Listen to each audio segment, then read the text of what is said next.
Hello বন্ধুরা, কেমন আছেন সবাই? বেঙ্গল আর্ট টিভিতে সবাইকে স্বাগতম। যারা আমাদের এই চ্যানেলটি নতুন শুনছেন তারা অবশ্যই সাবস্ক্রাইব করে রাখবেন।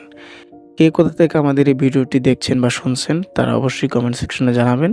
আর যারা এখন আমাদের এই চ্যানেলটি সাবস্ক্রাইব করেননি, জলদি সাবস্ক্রাইব করে ফেলুন নতুন ভিডিও পাওয়ার জন্য। তো আমরা কথা না বাড়িয়ে গল্পে চলে যাই। আজকের গল্পটির নাম জিনের আসর।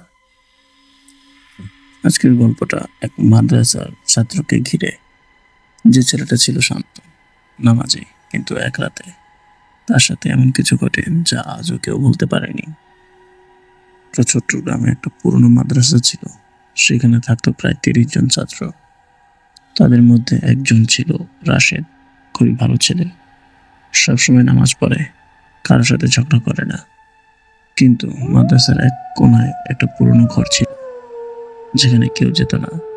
শোনা যেত ওই ঘরে নাকি রাতের বেলায় অদ্ভুত শব্দ হয়। এক রাতে তাহাজ্জুদে নামাজের জন্য রাশেদ ওঠে। চারদিকে একদম নীরবতা, শুধু হালকা বাতাসের শব্দ। হঠাৎ সে শুনতে পেল কেউ তাকে নাম ধরে ডাকছে, রাশেদ, রাশেদ। সে ভেবেছিল হয়তো কোনো বন্ধু ডাকছে, কিন্তু বাইরে বের হয়ে দেখে কেউ নেই। তারপর আবার সেই শব্দ। এবার আসে ওই নিষিদ্ধ ঘর থেকে। রাশেদ ধীরে ধীরে দরজার কাছে যায়।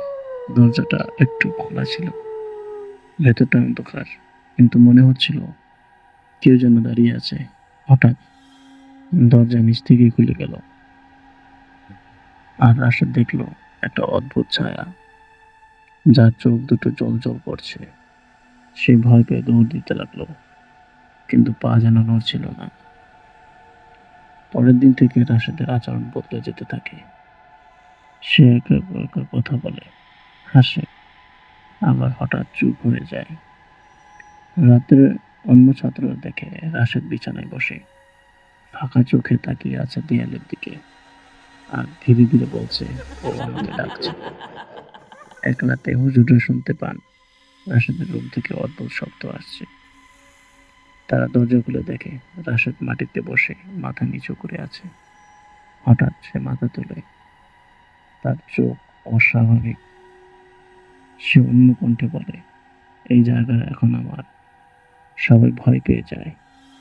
পরের দিন এক আলেম এসে রাশেদের উপর রুকিয়া করেন। অনেক কষ্টের পর সে স্বাভাবিক হয়, কিন্তু সেই পুরনো ঘরটা এরপর চিরন্তরে বন্ধ করে দেওয়া হয়।